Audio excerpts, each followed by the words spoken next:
നിയമസഭയിൽ പ്രതിപക്ഷ പ്രതിഷേധം.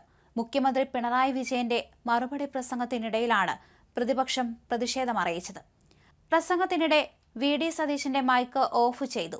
നക്ഷത്ര ചിഹ്നമിട്ട ചോദ്യങ്ങൾ നക്ഷത്ര ചിഹ്നമിടാത്തത് ആക്കിയെന്ന് പ്രതിപക്ഷ നേതാവ് അറിയിക്കുകയായിരുന്നു. ഇതോടെ പ്രതിപക്ഷം തുടർന്ന്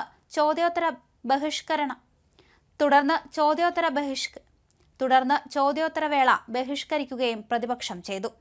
സഭയുടെ നടുത്തളത്തിലിറങ്ങി ഇവർ മുദ്രാവാക്യം വിളിച്ചു. ഇതിനിടെ മുഖ്യമന്ത്രി മറുപടി പ്രസംഗം തുടരുകയായിരുന്നു.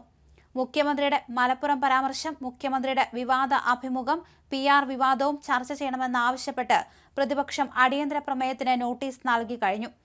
പ്രതിപക്ഷത്തിന്റെ ചോദ്യങ്ങൾ വെട്ടിക്കുറച്ചതിനിടെ തുടർന്നായിരുന്നു സഭയിൽ ബഹളമുണ്ടായത്. വിവേചനം കാണിച്ചിട്ടില്ല എന്നാണ് സ്പീക്കർ മറുപടി നൽകിയത്. അതേസമയം സ്പീക്കർ രാജിവെക്കണമെന്നും ബഹളമുയർന്നു. ADGP RSS കൂടിക്കാഴ്ച വി.ഡി. സതീശൻ സഭയിൽ ഉന്നയിക്കുകയായിരുന്നു. മലപ്പുറം വിവാദവും പ്രതിപക്ഷം സഭയിൽ ഉയർത്തി കാണിച്ചു. 7 ദിവസമാണ് സഭാ സമ്മേളനം തുടരുക. മുഖ്യമന്ത്രിയുടെ മലപ്പുറം പരാമർശം, PR വിവാദം, CPM-ഉം BJP-യും തമ്മിൽ ആരോപിക്കപ്പെടുന്ന ബന്ധം, ഇതെല്ലാം തന്നെ വരും ദിവസങ്ങളിലും ചർച്ചയായി മാറും. ഇങ്ങനെ നിരവധി വിഷയങ്ങൾ നിലനിൽക്കെയാണ് ഇപ്പോൾ സഭാ സമ്മേളനം ആരംഭിച്ചിരിക്കുന്നത്.